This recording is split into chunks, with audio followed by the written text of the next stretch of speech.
নওজওয়ানেরা, তরুণেরা, আমার মুরব্বিয়ানেরা, সংক্ষেপে আলোচনা শুনে রেখে দিলেন। আমার নবী পাক সাল্লাল্লাহু আলাইহি ওয়াসাল্লাম খুবাইব ইবনে আদিকে লিডার বানিয়ে নির্দেশ দিলেন, ও খুবাইব বেরিয়ে পড়ো মক্কার উদ্দেশ্যে, আল্লাহ দ্বীন ইসলামের খিদমতে নিজেকে নিয়োজিত করো।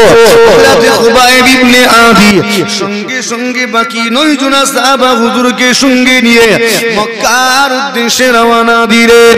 যখন মক্কার দিকে রওনা দিয়েছেন, অর্ধেক পথ অতিক্রম করেছেন, এমন অবস্থায় মক্কার দিক থেকে একদল কুফারি কুরাইশ মুসলমানদের দলটাকে দেখার সাথে সাথে স্বাগত জানায়, ওয়েলকাম জানায়, মারহাবা জ্ঞাপন করে, ও মুহাম্মাদের সঙ্গী সাথীরা, মক্কার জমিনে তোমাদের স্বাগত জানায়, এসো এসো আমাদের মক্কা জমিনে এসো। সাহাবা হুজুরগণ বুঝতে পারেননি, তারা মনে করলেন হয়তো মক্কার মানুষেরা সত্যি সত্যি তারা তাদের ভুলটা বুঝতে পেরেছে, হয়তো তারা সত্যি কালেমা পড়তে চায়, সেজন্য আমার নবীকে মক্কায় নিয়ে যাওয়ার জন্য এসেছিল। সাহাবা হুজুরগণ চক্রান্তটা বুঝতে পারেননি, আনন্দের সঙ্গে যেতে লেগেছেন, মক্কা দিকে রওনা দিয়েছেন। ও নওজওয়ানেরা, যখন সাহাবা হুজুরগণেরা মক্কায় প্রবেশ করবেন, এমন অবস্থায় দেখা যায় 200 জন কাফের হাতে তলোয়ার নিয়ে হঠাৎ করে এই 10 জন সাহাবা হুজুরের উপরে ঝাঁপিয়ে পড়েছে। আমার নবী পাকের সাহাবে کرام হুজুরগণেরা কত কষ্ট করেছেন, একটু খেয়াল করেন। নবী আমার মক্কা জমিনে ইসলামের দাওয়াত দিচ্ছেন, মক্কার মানুষেরা জুলুম শুরু করে দিল, অত্যাচার শুরু করলো। কেন? খালি আমার নবী বলেছেন লা ইলাহা ইল্লাল্লাহ, আল্লাহ ছাড়া কোনো ইলাহা নেই, এই কথাটা বলেছেন বলে কুফারে কুরাইশদের রাগ হয়ে গেল। কথা ঠিক না বল? রাগ, জুলুম শুরু হলো।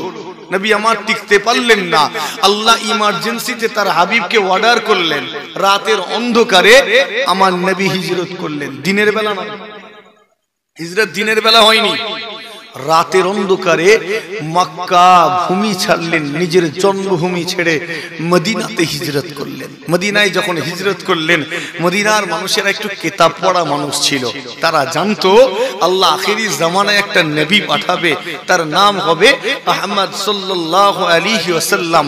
মদিনার মানুষগুলো যখন খবর পেল মক্কা থেকে সেই আহমদ সাল্লাল্লাহু আলাইহি ওয়াসাল্লাম মদিনায় তাশরীফ আনছেন, তারা আনন্দিত হয়ে গেল, পাহাড়ের উপরে উঠে পড়লো। কেন? দূরে দেখা যায় আমার নবী আসছেন কিনা দেখতে পাবে, টিলার উপরে উঠে পড়লো, গাছের উপরে উঠে পড়লো, তারা আমার নবীকে দেখার জন্য উদ্গ্রীব হয়ে আছে। আমার নবীকে দেখার সাথে সাথে তারা স্বাগত জানিয়ে পড়লো, তালাআল বদরু আলাইনা মিন সানিয়াতিল বিদা ওয়াজাবা শুকরু আলাইনা মাদআ লিল্লাহি দা। একবার জোরে হয় না সুবহানাল্লাহ। মদিনার মানুষগুলো আমার নবীর হাতে হাত দিয়ে কালেমা পড়তে লাগলো, দ্রুত গতিতে ইসলাম প্রচার হচ্ছে। ওদিকে মক্কার মানুষগুলো চিন্তা করছে মুহাম্মদ হাত থেকে ফসকে গেল। বুঝতে পারছেন? এতদিন হাতের গোড়ায় ছিল, যখন খুশি একটা চাঁটি মেরে দমিয়ে রাখা যেত, এখন তো পুরো নাগালের বাইরে চলে গেছে। কিছু কিছু স্বামী আছে দেখবেন বউকে পিটায়, আছে কি আপনার এলাকায়? কথা বলেন কেন? কিছু কিছু স্বামী আছে বউ পিটায়, একবার দুবার তিনবার চারবার পাঁচবারের মাথায় বউ এখন কান্নাকাটি করতে করতে গুছিয়ে গাছে নিয়ে মায়ের বাড়ি, আমি তোমার ঘর করবো নি। স্বামী এবার ঘরে এসে চিন্তা করছে এবার কাকে মারবো, হাতের জ্বালা কোথায় মিটাবো। আবার ফোন করেছে, না এরকম আর করবো নি, তুমি এসো। আসতে চাই না, শ্বশুর বাড়ি চলে গেছে, বুঝিয়ে বাজিয়ে চলে এসো, আর কি তোমাকে জীবনে আর মারবো নি বলে বুঝিয়ে বাজিয়ে নিয়ে এসে ফের ঠেকায়, আছে না নেই? কথা বলে না কেন? বুঝিয়ে বাজিয়ে এনে ফের মারছে। তো এইরকমও আছে। মক্কার মানুষগুলো চিন্তা করছে মুহাম্মদ মদিনায় চলে গেল, এখন মুহাম্মদ একটা দল তৈরি করবে, আমাদের কাছ থেকে কাবাটা একদিন আক্রমণ করে কেড়ে নেবে, ওকে আটকাতে হবে। কি করে আটকাবো? মুহাম্মদকে দুনিয়ার জমিন থেকে তুলে দেবো। সবাই মিটিং করলো, আমার নবীকে মক্কায় ডেকে আনবে, ডেকে এনে হত্যা করবে। একটা দল তৈরি করে মদিনায় পাঠালো। মদিনায় এই দলটা আমার নবীর কাছে গিয়ে বলছে, ইয়া রাসূলুল্লাহ, মক্কার মানুষেরা আপনাকে চিনতে পারেনি, ভুল করেছে, আপনার উপর জুলুম করেছে, আজকে তারা ভুলটা বুঝতে পেরেছে। ইয়া রাসূলুল্লাহ, আপনি মক্কায় ফিরে চলুন, আপনার হাতে হাত দিয়ে তারা কলেমা পড়ে নেবে। আমার আল্লাহ তো জানেন, জানেন না জানেননি? আল্লাহ তো জানেন ওরা চক্রান্তকারী, চক্রান্ত করছে, আর তাদের চক্রান্ত গুলো ভেস্তে দিয়েছেন আমার আল্লাহ। একবার জোরে হয় না সুবহানাল্লাহ। যতবার চক্রান্ত করেছে আমার নবীকে হত্যা করার, আল্লাহ ততবার তাদের চক্রান্তকে ভেস্তে দিয়ে আমার নবীকে হেফাজত করেছেন। জোরে হয় না সুবহানাল্লাহ। একটু খেয়াল করে শুনবেন, আমার নবী পাক সাল্লাল্লাহু আলাইহি ওয়াসাল্লাম মদিনা থেকে মক্কায় যাবেন, আল্লাহ পাক তার হাবিবকে আটকে দিলেন, আমার হাবিব আপনি এখন মক্কায় যাবেন না। মক্কায় গেলে মদিনাতে এখন মানুষ ইসলাম কবুল করছে, এই কাজটা ব্যাহত হবে, গতিটা কমে যাবে, আপনি এখন মক্কায় যাবেন না। এক কাজ করেন, কিছু সাহাবাদের একটা প্রতিনিধি দলকে পাঠান। আমার নবী সঙ্গে সঙ্গে কয়েকজন সাহাবাদের ডাক দিলেন। হযরতে যায়েদ ইবনে ওয়াসা আছেন, খুবাইব ইবনে আদি আছেন, আরো 8 জন, 10 জনকে সঙ্গে একেবারে একটা দল বানিয়ে দিলেন, তোমরা যাও মক্কাতে গিয়ে ইসলামের খিদমত করো। এবার আমার নবী কি করলেন, এই 10 জনের মধ্যে একটা লিডার বানিয়ে দিলেন, খুবাইব ইবনে আদিকে আমার নবী পাক লিডার করলেন। একবার জোরে হয় না সুবহানাল্লাহ। তো লিডার থাকাটা জরুরি, কথা ঠিক না বল? আজকে আমাদের কোনো নেতা আছে, লিডার আছে? নেই, আমরা মানি না, আমরা তুচ্ছ তাচ্ছিল্য করি, আমাদের নেতাগুলোকে আমরাই অপমান করি, আমাদের নেতাগুলোর বিষয়ে আমরাই তার পেছনে গীবত করি, কথা ঠিক না বলবো? অমুক হুজুর ভালো নয়, তমুক হুজুর ভালো, আমরা করি না করিনি? তো আমাদের নেতার গীবত আমরা নিজেরাই করছি। কিন্তু মনে রাখবেন, নেতা মানতে হবে, নেতা না মানলে এই জাতি ধ্বংস হবে। নওজওয়ানেরা, তরুণেরা, আমার মুরব্বিয়ানেরা, সংক্ষেপে আলোচনা শুনে রেখে দিন। আমার নবী পাক সাল্লাল্লাহু আলাইহি ওয়াসাল্লাম খুবাইব ইবনে আদিকে লিডার বানিয়ে নির্দেশ দিলেন, ও খুবাইব বেরিয়ে পড়ো মক্কার উদ্দেশ্যে, আল্লাহ দ্বীন ইসলামের খিদমতে নিজেকে নিয়োজিত করো। হযরত খুবাইব ইবনে আদি সঙ্গে সঙ্গে বাকি 9 জন সাহাবা হুজুরকে সঙ্গে নিয়ে মক্কার উদ্দেশ্যে রওনা দিলেন। যখন মক্কার দিকে রওনা দিয়েছেন, অর্ধেক পথ অতিক্রম করেছেন, এমন অবস্থায় মক্কার দিক থেকে একদল কুফারি কুরাইশ মুসলমানদের দলটাকে দেখার সাথে সাথে স্বাগত জানায়, ওয়েলকাম জানায়, মারহাবা জ্ঞাপন করে, ও মুহাম্মাদের সঙ্গী সাথীরা, মক্কার জমিনে তোমাদের স্বাগত জানায়, এসো এসো আমাদের মক্কা জমিনে এসো। সাহাবা হুজুরগণ বুঝতে পারেননি, তারা মনে করলেন হয়তো মক্কার মানুষেরা সত্যি সত্যি তারা তাদের ভুলটা বুঝতে পেরেছে, হয়তো তারা সত্যি কালেমা পড়তে চায়, সেজন্য আমার নবীকে মক্কায় নিয়ে যাওয়ার জন্য এসেছিল। সাহাবা হুজুরগণ চক্রান্তটা বুঝতে পারেননি, আনন্দের সঙ্গে যেতে লেগেছেন, মক্কা দিকে রওনা দিয়েছেন। ও নওজওয়ানেরা, যখন সাহাবা হুজুরগণেরা মক্কায় প্রবেশ করবেন, এমন অবস্থায় দেখা যায় 200 জন কাফের হাতে তলোয়ার নিয়ে হঠাৎ করে এই 10 জন সাহাবা হুজুরের উপরে ঝাঁপিয়ে পড়েছে। কি হলো? হঠাৎ করে পরিবেশ পাল্টে গেল, বুঝতে পারছেন নি? সাহাবা হুজুরগণ প্রথমে চমকে গেলেন, ব্যাপারটা কি? এরা আমাদেরকে এত আদর করে নিয়ে এলো, বললো কলেমা পড়বো, আর যেই আমাদেরকে এরা কাছে পেয়েছে, নিজের ঘরের কাছে পেয়েছে, তলোয়ার বের করলো। প্রথমে হক চকিয়ে গেছেন, ব্যাপারটা কি? তবে বুঝতে দেরি হলো না, এরা চক্রান্ত করেছে, আমার নবীকে দুনিয়া জমিন থেকে মিটিয়ে দেওয়ার চক্রান্ত করেছে। সাহাবা একরাম হুজুরগণ বুঝতে পেরে গেলেন আমাদের সঙ্গে চক্রান্ত করা হয়েছে। সঙ্গে সঙ্গে হযরত খুবাইব হুজুর অর্ডার জারি করলেন, আমার নবীর সঙ্গী সাথীরা, তোমরা আর দেরি করো না, তোমাদের কোষ থেকে তলোয়ার গুলো বের করে ফেলো। একবার জোরে হয় না সুবহানাল্লাহ। জীবনে দুশ্মনকে মাফ করে দেবেন, কিন্তু গদ্দারকে মাফ করবেন না, কথা বুঝলেন না? দুশ্মন যদি মাফ চায় মাফ করে দেবেন, কিন্তু জীবনেও মুনাফিক যদি ক্ষমা চায় মাফ করবেন না, ছাড়বেন না। আমার কথাটা হয়তো খারাপ লাগছে, যারা যারা এই মুনাফিকদের ছেড়ে দিয়েছে আজকে তারাই পস্তাচ্ছে। ঠিক বলছি না ভুলবো? হ্যাঁ, মুনাফিকদের ছাড়বেন না। কেন? কেননা মুনাফিকদেরকে আল্লাহ পাকও পছন্দ করেন না। কাফেরদেরকে যে জাহান্নামে দেওয়া হবে, যে শাস্তি দেওয়া হবে, মুনাফিকদের শাস্তিটা তার চেয়েও ভয়ঙ্কর হবে। আল্লাহর কোরআন, আল্লাহ বলছেন ইন্নাল মুনাফিকিনা ফিদ দারকিল আসফালি মিনান নার। আল্লাহ বলছেন আমি আল্লাহ মুনাফিক দিগকে জাহান্নামের সবচেয়ে নিকৃষ্টতম স্তরে দেব। মানে এদের স্তর সবচেয়ে খারাপ। কাফেরের হালও এমন হবে না, মুনাফিকের শাস্তি এমন। আর যারা যারা ভুক্তভোগী আছে জিজ্ঞেস করে মিলিয়ে নেবেন তো, এরা দুশ্মনের চাল থেকে বেঁচে গেলেও মুনাফিকের চাল থেকে বাঁচতে পারেনি। ঠিক বলছি না ভুলবো? বাঁচা বড় মুশকিল। এদেরকে জীবনেও চান্স দেবেন না, জায়গা দেবেন না, পুরো ফেঁসে যাবে। ওইদিকে 200 জন, এদিকে 10 জন। সাহাবা একরাম হুজুর গণেরা ওখান থেকে ছুটে পালিয়ে যেতে পারতেন না পারতেননি? একটু কথা বলেন। জান বাঁচাতে পালিয়ে যেতে পারতেন, অথবা আত্মসমর্পণ করতে পারতেন। তারা তো জানতেন যে এখানে হেরে যাব, হারবে না জিতবে, কিন্তু তারপরেও পিছু পা হননি। কেন জানেন? কেননা তারা দুনিয়াতে বাঁচার জন্য আসেনি, আল্লাহকে খুশি করার জন্য এসেছেন। একবার জোরে হয় না? মুখ বন্ধ করে হয় না? আর একটু আস্তে করে।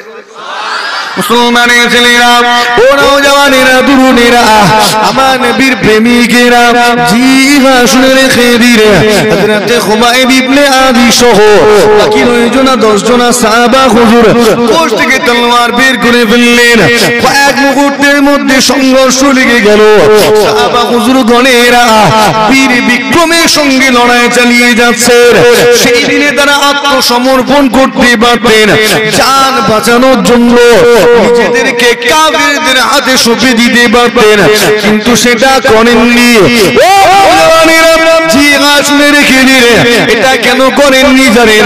কেননা তাদের জানের মূল্যর চেয়ে ঈমানের মূল্যটা অনেক গুণ বেশি ছিল। ও জওয়ানেরা, জান চলে যাই যাক, আমার ঈমান যেন চলে না যায়, এটাই ছিল তাদের মূল মন্ত্র। লড়াই শুরু হয়ে গেল, সংঘর্ষ লেগে গেল।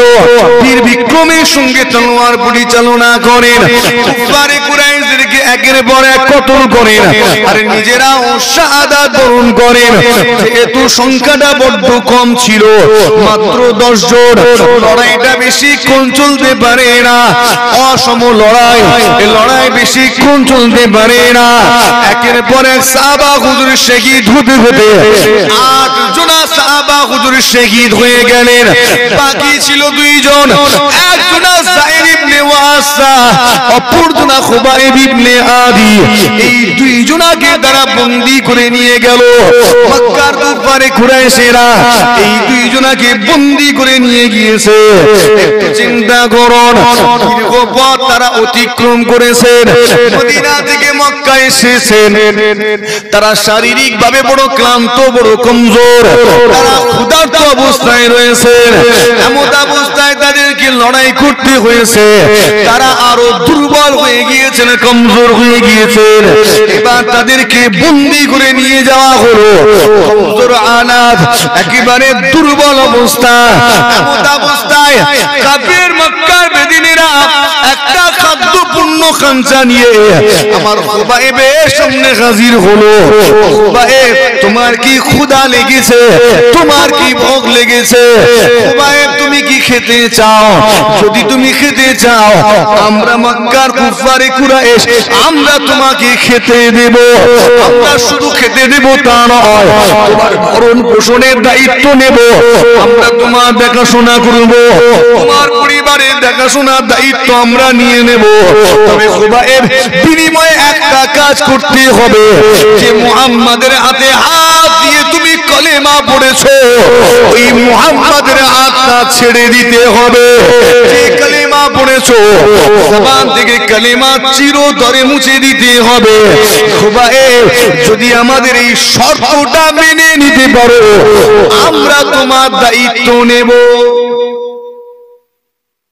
আমাদের সমাজে আছে এরকম লোক যে খাবার জন্য ঈমান বিক্রি করে, আছে কি? একটু কথা বলে। নেই?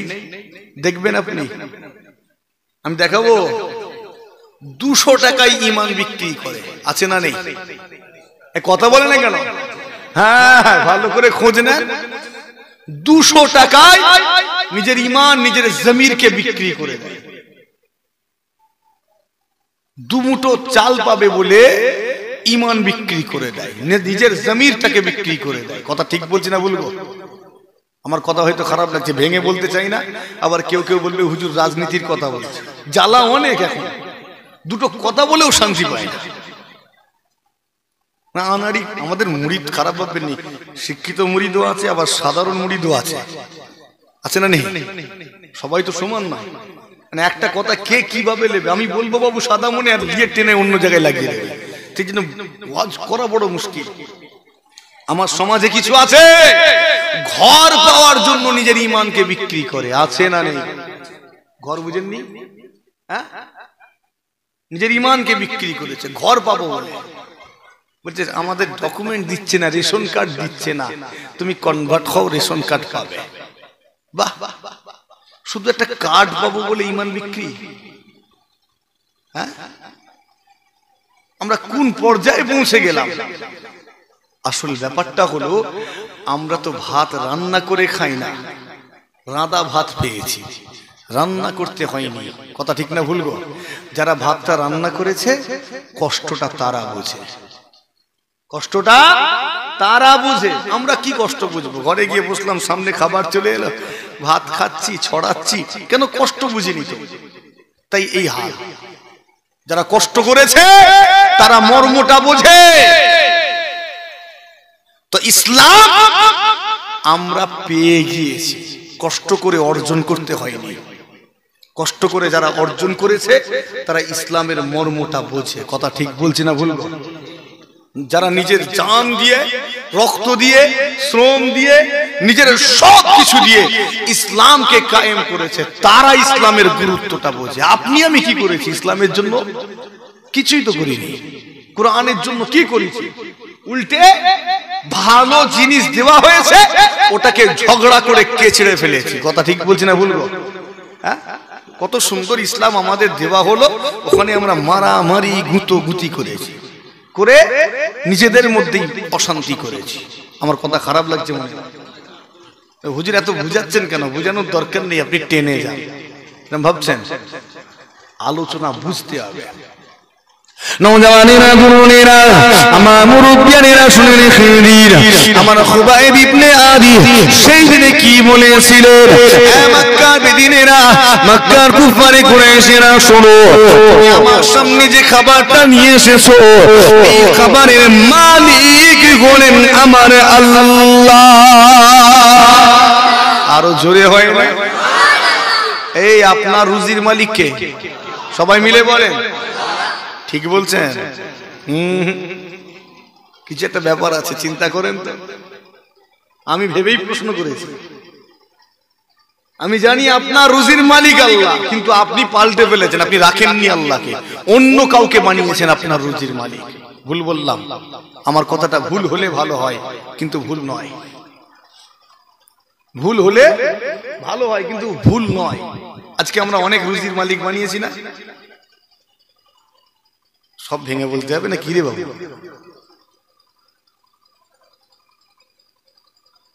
আমার খুবাইব ইবনে আদি সেই দিনে কি বলেছিল? এ মক্কার বেদিনেরা শুনে রেখে দে, আল্লাহ পাক রুজির মালিক। তুমি বলো কি সে আল্লাহ পাকের দেওয়া নিয়ামত আমি উপভোগ করব, অথচ আল্লাহকে ভুলে যাব? এটা হতে পারে না, পারে না, পারে না।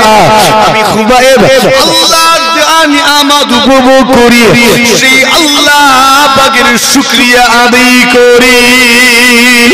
ও আজকের অনেক মুসলমান আছে খাবার সময় আল্লাহর নাম নেয় না এবং খাবার শেষে আল্লাহর শুকরিয়াও আদায় করে না। আছে না নেই? গেল হাঁস যেমন খায়, গরু ছাগল খায়, ওরকম খেয়ে চলে আসে, আল্লাহর নামও নেয় না। সামনে দিল ব্যাস। আবার কিছু কিছু লোক তো রেগে যায়, একটু নুন কম হয়েছে ব্যাস হাঁড়ি ছুঁড়ে ফেলে দিল, চুলো টুলো ভেঙে বউকে মায়ের বাড়ি পেটিয়ে দিল। এত রাগ কিসে? এত রাগ কিসে? নওজওয়ানেরা, তরুণেরা, আমার নবী বলেরা শুনে খেদিরা, আমার খুবাইব ইবনে আলী ফিরিয়ে দিলেন, খাবার নিয়ে চলে গেল, খাওয়া হলো না। একটা মানুষ মদিনা থেকে মক্কা দিকে এসেছেন, দীর্ঘ পথ কিছু আহার গ্রহণ করেননি, অভুক্ত অবস্থায় লড়াই করেছেন, আরো ক্লান্ত হয়ে পড়েছেন, এমন অবস্থায় বন্দী করা হয়েছে, অবস্থায় কিছু আহার গ্রহণ করেননি। একদিন কেটে গেল, খাবার গ্রহণ করেননি, 2 দিন কেটে যায়, আবারও খাবার ফেরত দেন, 3 দিন হয়ে গেল, খাবার নিয়ে এসে বলে খুবাইব তোমাকে খেতে দেব, তবে মুহাম্মাদের হাতটা ছেড়ে দিতে হবে। খাবার ফিরিয়ে দিলেন কিন্তু মুহাম্মাদের হাতটা ছেড়ে দেননি। 4 দিন কেটে গেল, আর গ্রহণ করেননি। আমার বড় কমজোর, বড় দুর্বল হয়ে গিয়েছেন, শক্ত হয়ে উঠে দাঁড়াতে পারেন না। হুজুর বারবার করে উঠে দাঁড়ানোর চেষ্টা করেন, লুটিয়ে লুটিয়ে জমিনে পড়ে যান। এমন অবস্থায় কুফারে কুরাইশেরা মিটিং ডাকলো, খুবাইবের পিছনে আমরা অনেক শ্রম দিয়েছি, অনেক সময় দিয়েছি, এর পেছনে আর সময় দিতে পারবো না, খুবাইবকে শেষ করে দাও, এবারে আর খুবাইবের পেছনে টাইম দিতে পারবো না। মক্কার অলিতে গলিতে তারা এলান করে দিল, মক্কার মানুষেরা মুহাম্মাদের গোলাম মুসলমানের বাচ্চা খুবাইব ইবনে আদীকে আমরা বন্দী করেছিলাম, অমুক সময়ে অমুক জায়গায় সেই খুবাইবকে হত্যা করা হবে, তোমরা সকলে চলে এসো। খবরটা পেয়ে মক্কার মানুষগুলো বড় আনন্দিত হয়েছিল, কেননা মুহাম্মাদের একটা গোলামকে হত্যা করা হবে, এটা তাদের কাছে বড় আনন্দের ব্যাপার ছিল। মুসলমানের বাচ্চাকে শহীদ করা হবে, মক্কার কুফারে কুরাইশদের কাছে এটা বড়ই আনন্দের খবর ছিল। এই খবরটা পেয়ে তারা বড় আনন্দিত হলো।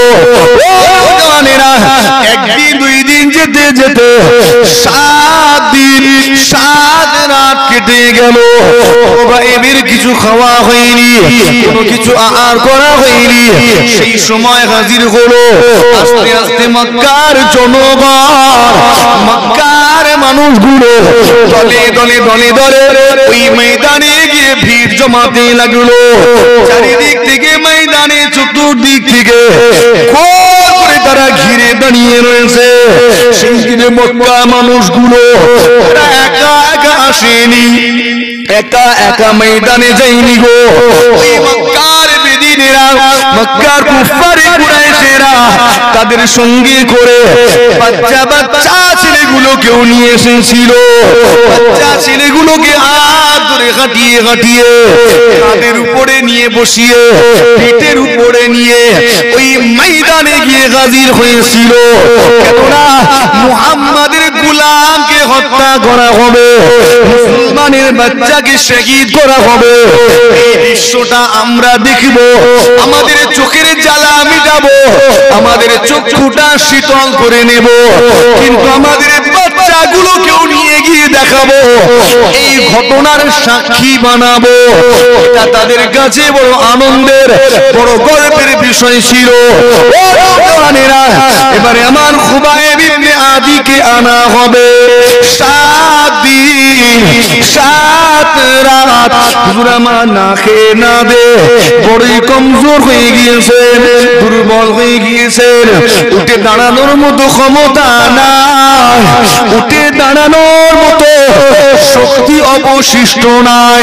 কষ্ট করে সমস্ত শক্তি জোগাড় করে উঠে দাঁড়ানোর চেষ্টা করলেন, আবার লুটিয়ে জমিনে পড়ে গেলেন। আবারও উঠে দাঁড়ানোর চেষ্টা করে ব্যর্থ হয়ে জমিনে লুটিয়ে পড়লেন। ওই পাষণ্ডগুলো, ওই নরপশুগুলো আমার খুবাইব ইবনে আদিকে ওই অবস্থায় টেনে টেনে টেনে টেনে নিয়ে যাচ্ছে, ময়দানে হাজির করবে। ও নওজওয়ানেরা, আমার মুরব্বিয়ানেরা, ইসলাম এতটা সহজে আপনার রাজপুরে আসেনি। এই টুপিটা মক্কা থেকে আপনার গ্রামে অতটা সহজে এসে পৌঁছায়নি। এটার পিছনে অনেক মেহনত আছে, অনেক ত্যাগ স্বীকার রয়েছে, অনেক কুরবানি রয়েছে। জি হ্যাঁ, এটার পেছনে আমাদের পূর্বপুরুষদের অনেক অনেক বলিদান রয়েছে। আমার মুরব্বিয়ানেরা, জি হ্যাঁ, শুনে রেখে দিন, আমার খুবাইবকে মক্কার জমিনে টেনে টেনে নিয়ে যাওয়া হচ্ছে। হুজুরের দাঁড়ানোর ক্ষমতা নাই, লুটিয়ে জমিনে পড়ে যাচ্ছে। হুজুরকে যখন টেনে টেনে এই মক্কার পাথরের জমিনের উপর দিয়ে নিয়ে যাওয়া হচ্ছে, এই উত্তপ্ত পাথর, আড়ালো পাথর, এই ছুঁচওয়ালা পাথরের উপর দিয়ে যখন হুজুরকে নিয়ে যাওয়া হচ্ছে, কিতাবের মধ্যে লেখা হলো সেই ধারালো পাথরের আঁচড়ে হুজুরের পিঠের এই গোশতগুলো, কোমরের এই চামড়া গোশতগুলো ধারালো পাথরের আঁচড়ে উদলিয়ে উদলিয়ে চলে যাচ্ছে। আপনার তো এদিকের মাটি জানেন তো, হ্যাঁ, শক্ত মাটি না, কথা বলে না কেন? মোটরসাইকেল নিয়ে যাচ্ছেন, একবার স্লিপ খেয়ে পড়লেন, কি হয়? অবস্থাটা কেমন হয়? খুবাইব ইবনে আদি মক্কার জমিনে এইভাবে টানা হচ্ছে, ধারালো পাথর, এবড়ো খেবড়ো। আপনার আমার মসজিদে মার্বেল বসানো আছে, কথা ঠিক না ভুলবো? মসৃণ, ওখানে এখানে স্লিপ করলে ওখানে গিয়ে উঠবে, মসৃণ রয়েছে। আর ওটা মসৃণ নয়, একদম এবড়ো খেবড়ো। একবার এমনি খালি পায়ে যেতে গেলে জান খারাপ হয়ে যাবে, কথা ঠিক বলছি না ভুলবো? হ্যাঁ, হাজী সাহেব আছেন, জিজ্ঞেস করবেন। এতটা গরম, খালি পায়ে চলা যায় না, এত গরম, মরুভূমি এলাকা, 47-48 ডিগ্রি সেলসিয়াস তাপমাত্রা, কখনো কখনো 54-55 হয়ে যায়। আপনার এখানেও তো ভালোই টেম্পারেচার নাকি গো? গরমের সময় টেম্পারেচার বেড়ে যায় না? আমার জুতো হারিয়ে গেছে, জুতো এবারে হারিয়ে যখন গেছে কি করব? জুতো কিনতে হবে তো, না অন্য জনের জুতো নিয়ে পালাবো? তো কিনতে হবে, তো জুতো কিনতে যাব, কিনতে যে যাবোটা কি করে? যেই পা দিচ্ছি না একদম ছ্যাক করে উঠছে, এত গরম। কি হলো, গাড়ি নিয়ে যাবে? একদম গরম। এই তো সাইড দিলাম।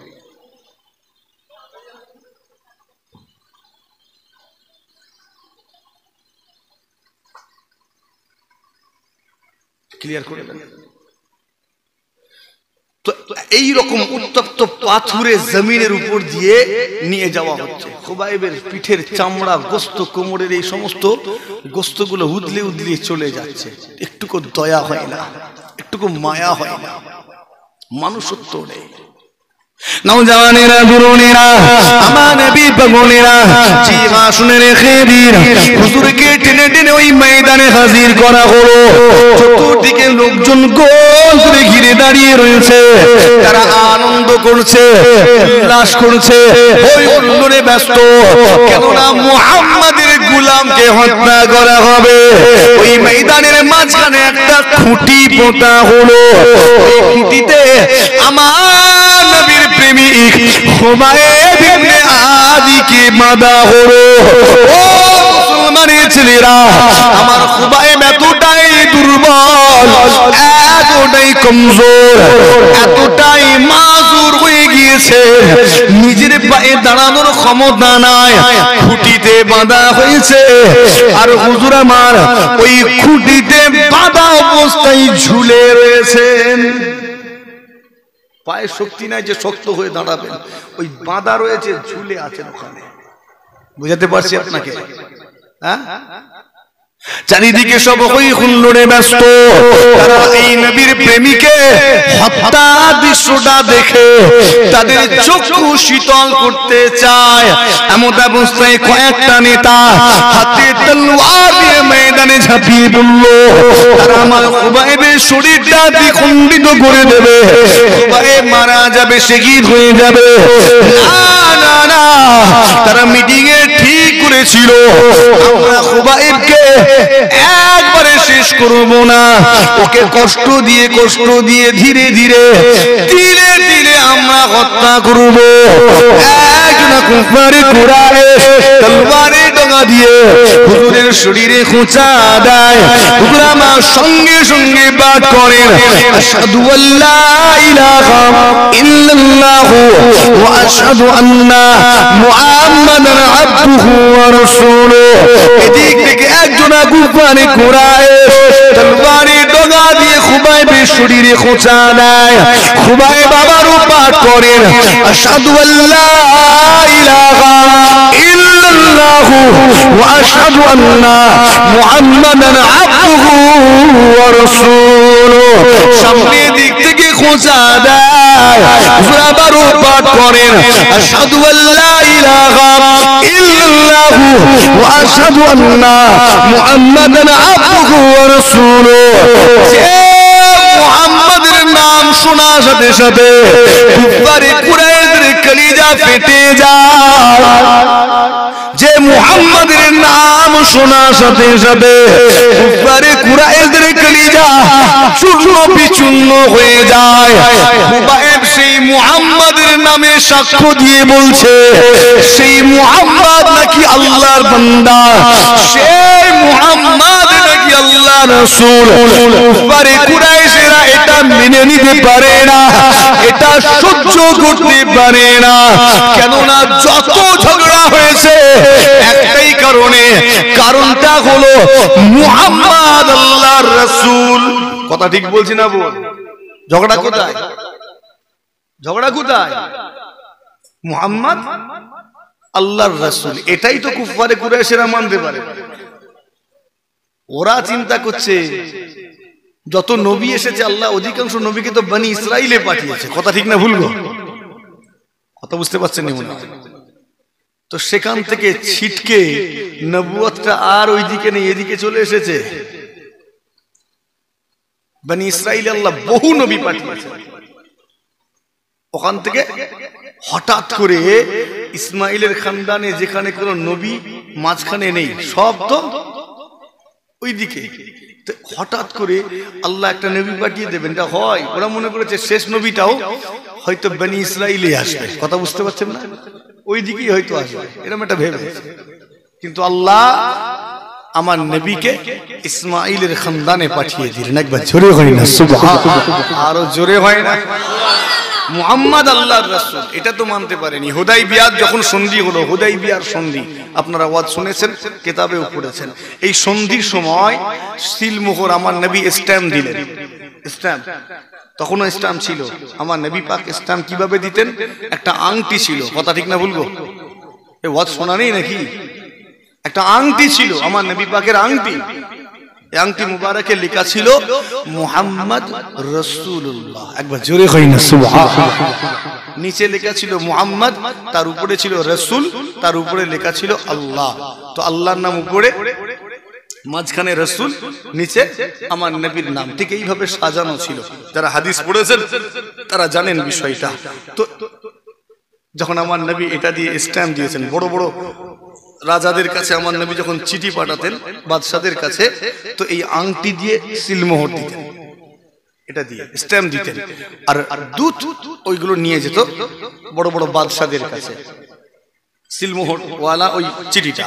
তো আমার নবী যখন স্ট্যাম্প দিলেন তখন একজন কাফের বলল, মুহাম্মদ এই রাসূলুল্লাহ শব্দটা কাটো, ওটা তো আমরা মানি না, ওটা আমরা মানি না।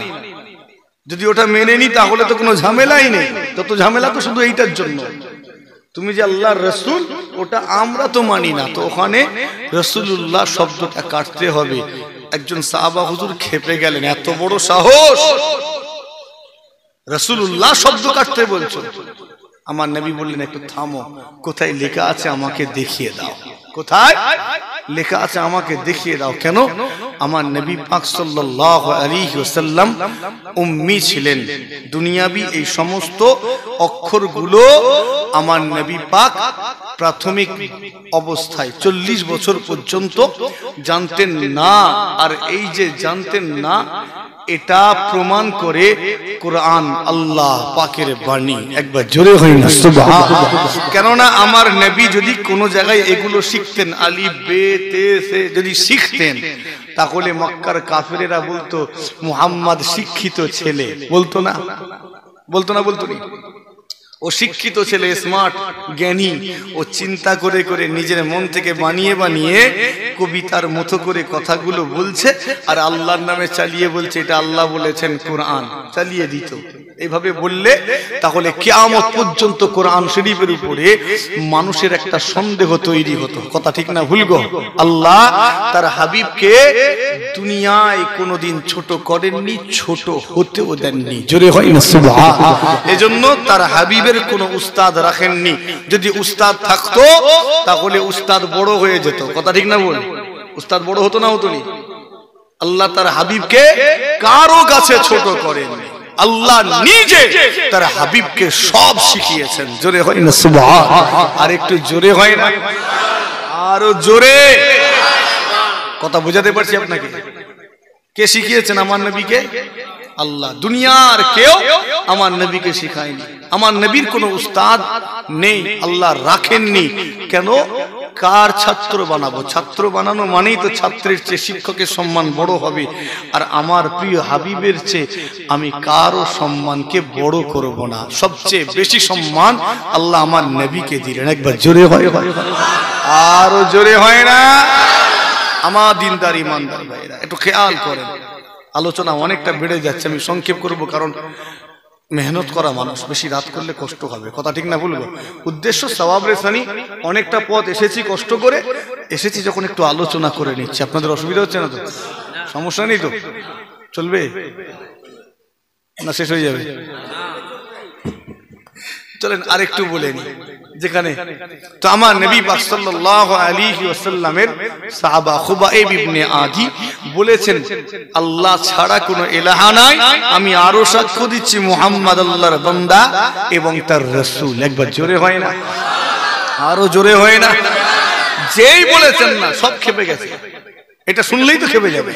একদম খেপে গিয়ে হুড়মুড়িয়ে পড়েছে, হামলা করছে, তলোয়ারে ডগা দিয়ে যে যেমন করে পারছে খুবাইবের শরীরে খোঁচা দেয়। আর হুজুর তত পাঠ করেন, আশহাদু আল্লা ইলাহা ইল্লাল্লাহ ওয়া আশহাদু আন্না মুহাম্মাদান আবদুহু ওয়া রাসূলুহু। জোরে হয় না সুবহানাল্লাহ? একজন মাথা ঠান্ডা করলো, খেপে গেলে হবে না, খেপে গেলে হবে না। মাঝে মাঝে এরকম লোক আছে না? নেই? সব কটাকে এই সর ছুড়ে যা, ঝটকা মেরে সরিয়ে দিয়েছে, সবাইকে সরিয়ে দিয়ে আস্তে আস্তে করে এসেছে। এই খুবাইব, কেন এত জেদ ধরেছ? কেন এত জেদ ধরেছ? ছেড়ে দাও না মুহাম্মাদের হাত, ভুলে যাও না কালেমা, ইসলাম ছেড়ে দাও না। যেদিন থেকে কালেমা পড়েছো সেদিন থেকেই তো কষ্ট পাচ্ছ। তখনও চেষ্টা চালাচ্ছে, তখনও চেষ্টা চালাচ্ছে আমার খুবাইবকে দলে টানবে না। খুবাইব ওই পাল্টিবাজদের মতো নয়। কথা ঠিক না ভুল গো? হ্যাঁ, খুবাইবকে বলছে কেন এত জেদ ধরেছো? ছেড়ে দাও না।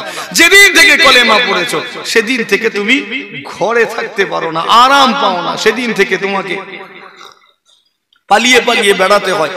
মুহাম্মাদের হাতে হাত দেওয়ার কারণে তোমাকে কত কষ্ট করতে হয়, কত দুঃখ যন্ত্রণা সহ্য করতে হয়। কি পেয়েছো মুহাম্মাদের হাতে হাত দিয়ে? মুহাম্মদ তোমাকে কি দিয়েছে? এই আপনাকে জিজ্ঞেস করি, মুহাম্মদ আপনাকে কি দিয়েছে? কি দিয়েছে? আপনাকে জিজ্ঞেস করছি আমি। এ আমার নবী কিছু দিয়েছেন আপনাকে? হ্যাঁ না কিছু বলে না। কি দিয়েছে? আমার নবী কি দিয়েছে? টুপিটা, দাড়ি, কালেমা, কথা বলে না, কোরআন দিয়েছে। বলেন তো আমার নবী কি দেয়নি আপনাকে? বলতে পারেন কি দেয়নি? এমন কোন জিনিস নাই যেটা আমার নবী আপনাকে পাইয়ে দেয়নি। সব কিছু আমার নবী দিয়েছেন। একবার জোরে হয়, ভুলভাল বকলাম মনে হয়? হ্যাঁ, আপনার জন্য এত কে ভেবেছে? এই বলেন, আপনার জন্য কেউ ভেবেছে? জন্মের সাথে সাথে আপনার জন্য কেউ চিন্তা করেছে? কেউ করেনি। আপনার মা বাবাও চিন্তা করেনি। আমার নবী যখন দুনিয়ায় তাশরীফ আনলেন, ওই অবস্থায় সঙ্গে সঙ্গে আপনাকে আমাকে নিয়ে চিন্তা করে আল্লাহকে বলছেন, ইয়া রব্বি হাবলি উম্মতি, আল্লাহ আমার গুনাহগার উম্মত উম্মতির কি হবে? একবার জোরে কই না সুবহানাল্লাহ। আমার জন্মের সময় আমি আমার ছেলেকে নিয়ে ভাবিনি। বুঝাতে পারলাম না মনে হয়? আপনি যখন জন্মগ্রহণ করেছেন তখন আপনার ছেলেকে নিয়ে আপনি ভেবেছেন? ভাবেননি তো, ভাবেননি আপনি। কিন্তু আমার নবী যখন তাশরীফ আনলেন তখনই আপনাকে আমাকে নিয়ে ভাবছেন, আল্লাহ আমার এই গুনাহগার উম্মত উম্মতির কি উপায় হবে? জোরে হয় না সুবহানাল্লাহ। তিনি আপনাকে আমাকে কি দেননি? সবই তো দিয়েছেন। খাওয়ার তরিকা শিখিয়ে দিলেন, ঘুমানোর তরিকা শেখালেন। কিভাবে ঘুমাতে হয় জানতাম না, কে শিখিয়েছেন? আমার নবী। একবার জোরে হয় না? এমনকি কি করে পোশাক পরিধান করতে হয় কে শিখিয়েছে? জোরে বলেন, কে শিখিয়েছে? আমার নবী। কি করে গোসল করব সেটাও তো আমার নবী শিখিয়ে দিয়েছেন। একবার জোরে হয় না? পুরো জীবন যাপনের পদ্ধতি শিখিয়েছে, সম্পূর্ণ, কিছুতে বাদ দেননি। আল্লাহ আমার নবী বলছেন, ইন্নামা আনাল কাসিম আল্লাহু ইউতি। একবার জোরে হয় না? আর একটু আস্তে। আমার নবী বলছেন, আল্লাহ হলেন দেনে ওয়ালা, আমি রাসূলুল্লাহ বাঁটনে ওয়ালা। জোরে হয় না সুবহানাল্লাহ। আল্লাহ দিয়েছেন আর আমি রাসূলুল্লাহ বন্টন করেছি। আরো জোরে হয় না? কিছুই বাদ দেননি। যিনি আমাদের ঘুমানোর নিয়মটা পর্যন্ত শিখিয়েছেন, কথা ঠিক বলছি না ভুল? কিভাবে পেশাব করব সেটাও শিখিয়েছেন আমার নবী। একবার জোরে হয় না? নখটা কিভাবে কাটবে, নখটা কে শিখিয়েছে? কথা বলে না কেন? কিভাবে হাত ধুতে হবে, কিভাবে ব্রাশ করতে হবে, এটা কে শিখিয়েছে? সবই তো শিখিয়েছে। চুলটা কাটতে হবে কেমন করে, এটাও আমার নবী শিখিয়েছেন। আরো জোরে হয় না? আস্তে করে। বিচারের দিনেও আপনাকে আমাকে ভুলে যাবেন না।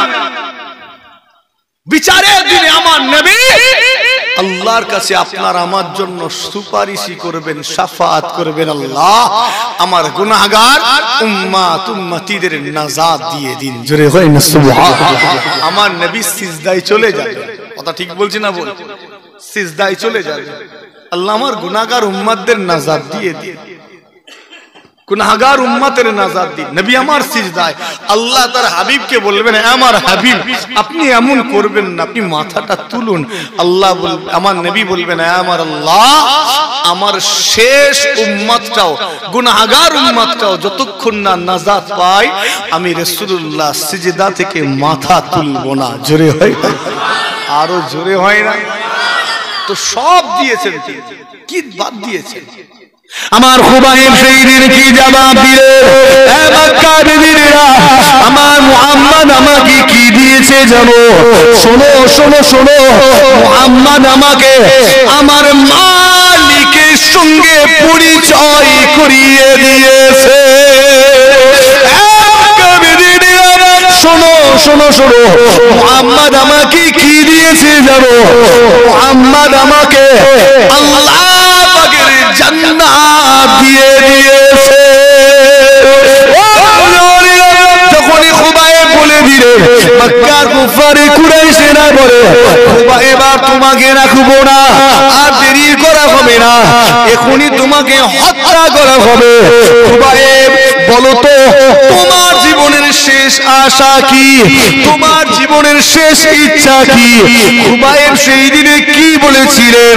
আমার খুবাইব বলেছিলেন, মক্কার দিনেরা, ইসলামের দুশমনেরা, আমার জীবনের শেষ আশা জানতে চেয়েছো? শোনো শোনো শোনো, আমি খুবাইব, আমার জীবনের শেষ আশা কি জানো? আমার জীবনের শেষ আশা হলো তোমরা আমাকে 2 রাকাত নামাজ আদায় করতে দাও। আর একটু জোরে হয় না?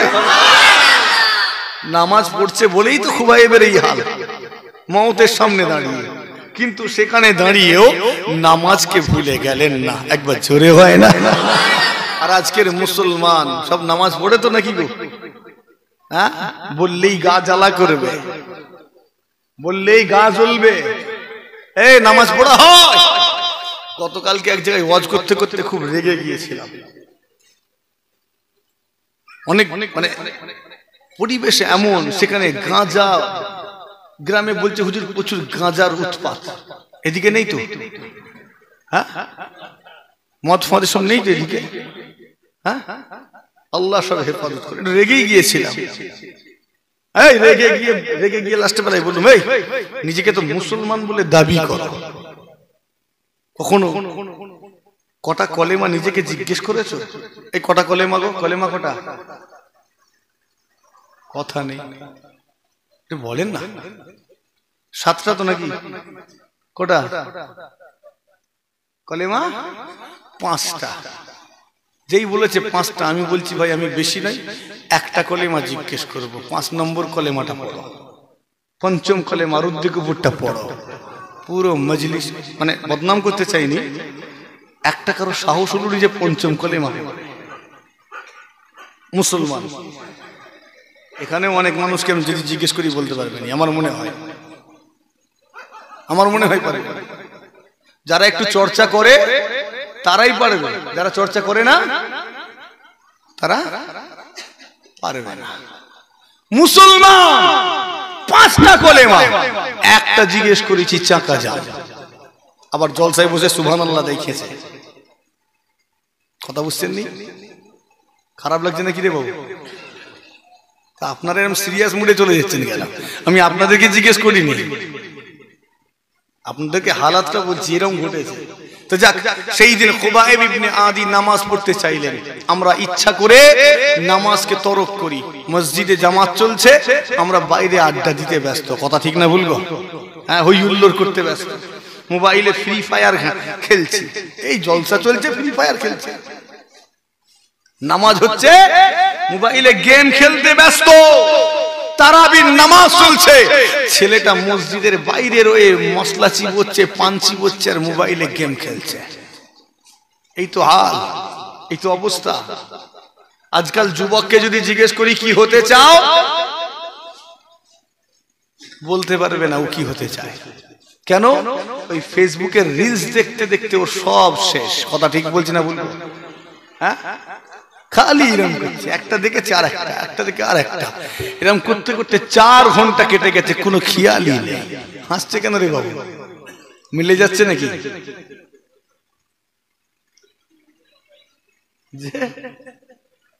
মিলে যাচ্ছে নাকি? 4 ঘন্টা কেটে গেছে রিলস দেখতে দেখতে, খেয়ালই নেই। এই তো হাল। যদি বলি তুমি কি হতে চাও, মাথা চুলকাচ্ছে। আরে কি হতে চাও? তোমার জীবনের স্বপ্ন কি, টার্গেট কি, লক্ষ্য কি, তুমি বলো, তোমার গোল কি? পুরো চুপচাপ। খানিকক্ষণ পরে বলছে আমি ডাক্তার হতে চাই। বয়স কত? 30 বছর। ও ডাক্তার হবে তো নাকি? এই কথা বলেন, কিসের ডাক্তার হবে এবার? ডাক্তার হবে, মানুষ মারার ডাক্তার হবে। কথাগুলো হাসির ছলে বলছি, কিন্তু এই তো অবস্থা।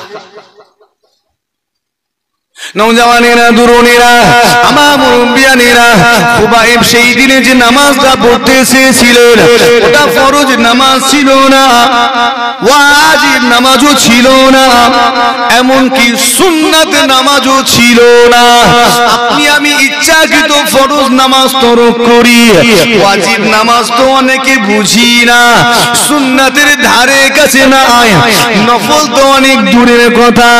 খুবাইব সেই দিনে ফরজ নামাজ নয়, ওয়াজিব নয়, সুন্নাত নয়, যে নামাজটা পড়তে চেয়েছিলেন এই নামাজটা ছিল সালাতুল আম, আল্লাহ পাকের শুকরিয়া আদায়ের নামাজ।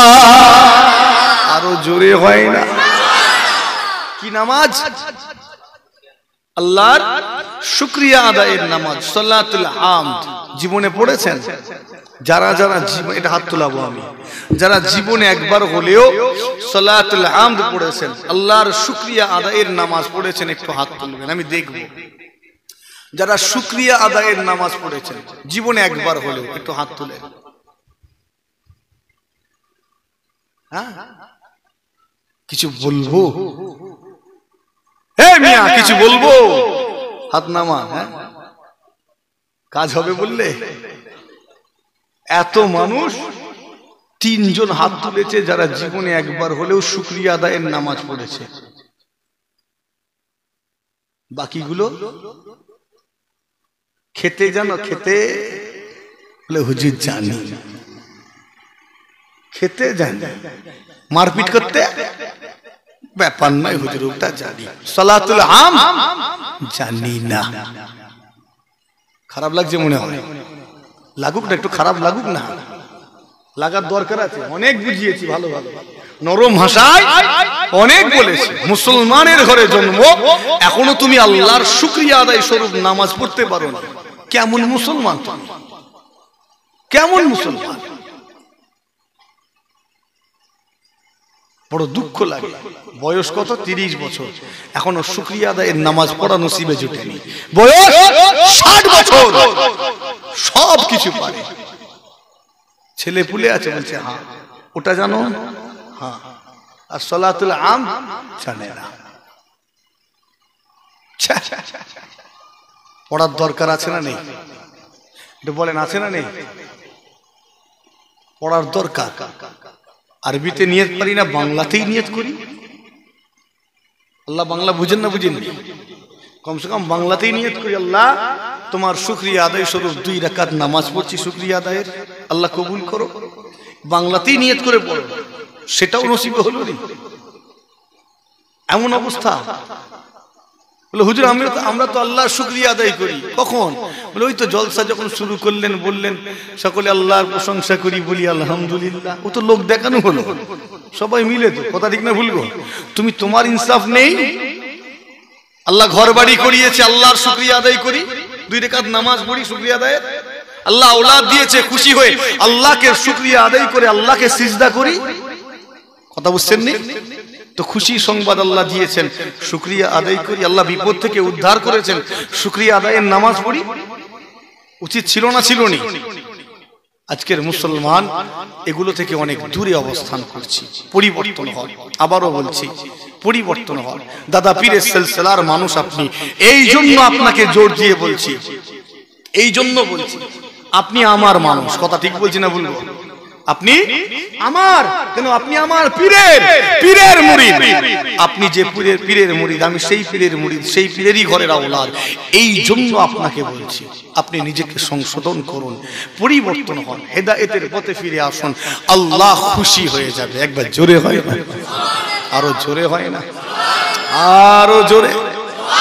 মুসলমানের ছেলেরা, ওরা জানেরা, দুরুনেরা, আমার নবী পাগলেরা, সংকল্প করতে চায় নিজেকে পরিবর্তন করে নিন, হেদায়েতের পথে ফিরে আসুন। আমার খুবাইব নামাজ পড়বেন, পানির ব্যবস্থা করা হলো। খুবাইব ওযু করছেন, জীবনের শেষ আর ওযু করা হবে না, শেষবারের মতো ওযু করে নিচ্ছেন বড় ইতমিনানের সঙ্গে।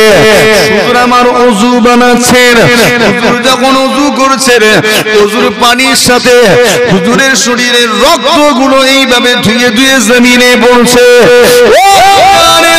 ওযু করে নেওয়ার পরে মুসাল্লা বিছানো হলো নামাজ পড়িতে দাঁড়ালেন আত্তাখুযু মিন মাকামি ইব্রাহিম মুসাল্লা আত্তাখুযু মিন মাকামি ইব্রাহিম মুসাল্লা নামাজ পড়িতে দাঁড়ালেন মনে রাখবেন নামাজ পড়িতে দাঁড়ানো মানে আল্লাহর সামনে দাঁড়ানো নামাজ পড়িতে দাঁড়ানো মানে আল্লাহর সামনে দাঁড়ানো আর নামাজ পড়া মানে আল্লাহর সঙ্গে কথা বলা ও জওয়ানেরা আমার খুবাইব ইবনে আদি আল্লাহু আকবার বলে নামাজ শুরু করলেন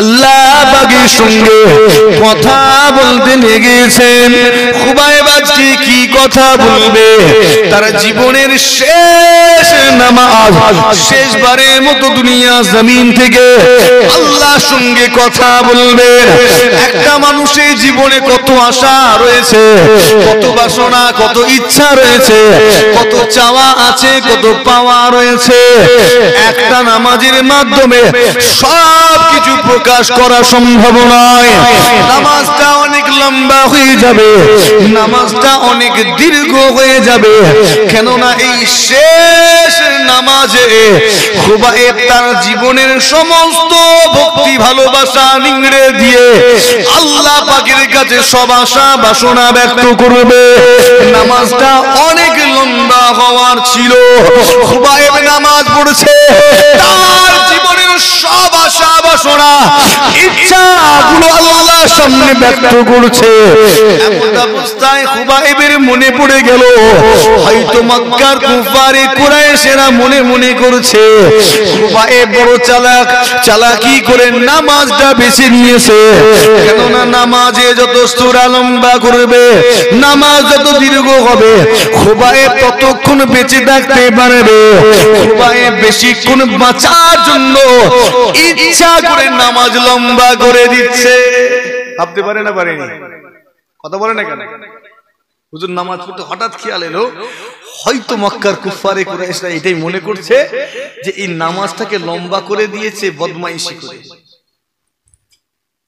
চালাকি করে বেশিক্ষণ বাঁচতে চায় যত লম্বা হবে ততক্ষণ শ্বাস নিতে পারবে এই জন্য এই নবীর পাগলেরা ওরা নিজের জানটাকে বেশি ভালোবাসে না আল্লাহর সঙ্গে মুলাকাতটা বেশি ভালোবাসে তো কথা বলে না কেন হ্যাঁ তো আল্লাহর সঙ্গে মুলাকাত থেকে তো বেশি পছন্দ করে কথা ঠিক না ভুল জানের পরোয়া করে না নবীর পাগল তো জানের পরোয়া করে না পরোয়া করে তার ঈমানের একবার জোরে হয় না আরো জোরে মুসলমানের ছেলেরা নওজওয়ানেরা তরুণেরা আমার নবী পাগলেরা একটু খেয়াল করে শুনে রেখে দিন আমার খুবাইবের যখনই চিন্তা এলো মক্কার বেদিনেরা হয়তো এটা মনে করছে খুবাইব চালাকি করে নামাজ লম্বা করে দিয়েছে বেশি সময় বাঁচার জন্য সঙ্গে সঙ্গে নামাজ সমাপ্ত করলেন আসসালামু আলাইকুম ওয়া রাহমাতুল্লাহ আসসালামু আলাইকুম রাহমাতুল্লাহ সালাম ফিরিয়ে নামাজ সমাপ্ত করে দিলেন আমার বুঝিয়ে দিলেন মুহাম্মাদের গোলামেরা মুহাম্মাদের পাগলেরা বেশি সময় বাঁচার জন্য এই রকম কোন বিষয়কে তারা কাজে লাগাবে না কোন ওজর দেখাবে না ছুটনো দেখাবে না মুহাম্মাদের গোলামেরা আল্লাহর সঙ্গে মুলাকাতের জন্য পাগল হয়ে থাকে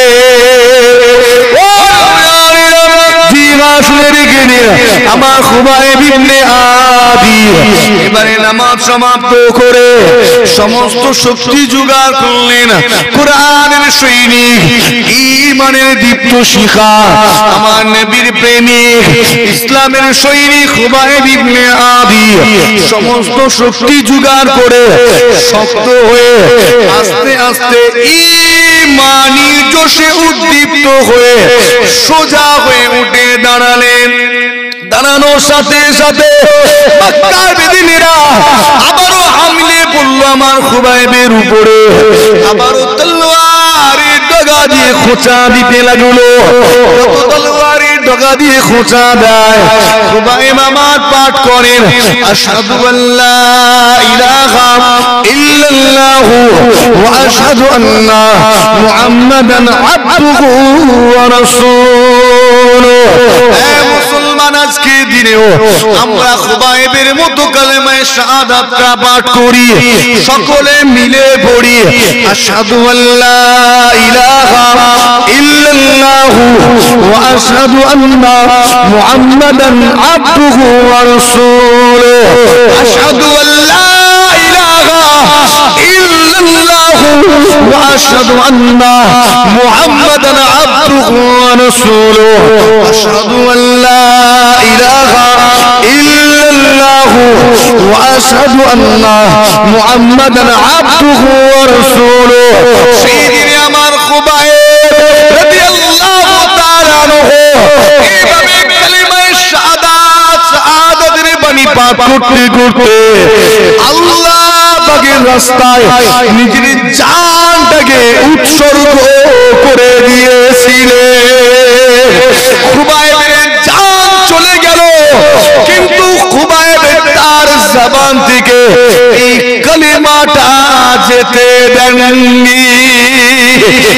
মুসলমানের ছেলেরা, নওজওয়ানেরা, তরুণেরা, আমার খুবাইব সেই দিনে ইসলামের জন্য, কোরআনের জন্য, হাদিসের জন্য, আপনার আমার জন্য, আপনার আমার আওলাদ, আপনার আমার সন্তানদের জন্য সর্বোপরি দুনিয়া জমিনে আল্লাহর ইসলামকে কায়েম করার জন্য নিজের জানটাকে ফি সাবিলিল্লাহ আল্লাহর রাস্তায় কুরবানি করে দিয়েছিলেন।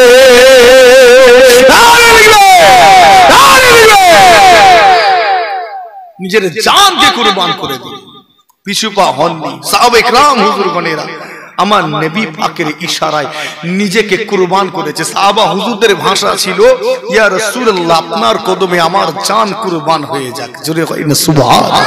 তাদের ভাষা এটা, ইয়া রাসূলুল্লাহ, আপনার কদমে আমার মা বাপের জান কুরবান হয়ে যাক। জোরে কই না সুবহানাল্লাহ। এটা তাদের ভাষা, এটা তাদের ভাষা। তারা সব সময় আমার নবীকে এইভাবে বলতেন, ফিদাকা আবি ওয়া উম্মি ইয়া রাসূলুল্লাহ। একবার জোরে হয় না সুবহানাল্লাহ, এইভাবে বলতেন। তো এই ময়দানে অনেক ঘটনা সংক্ষেপ করে আমি শেষ করতে চাই। এই ময়দানে সেই দিন যত সব কাফের দাঁড়িয়ে ছিল না, আমার খুবাইবের ঈমানের দৃঢ়তা দেখে অনেকে কালেমা পড়ে নিয়েছিল। একবার জোরে হয় না সুবহানাল্লাহ।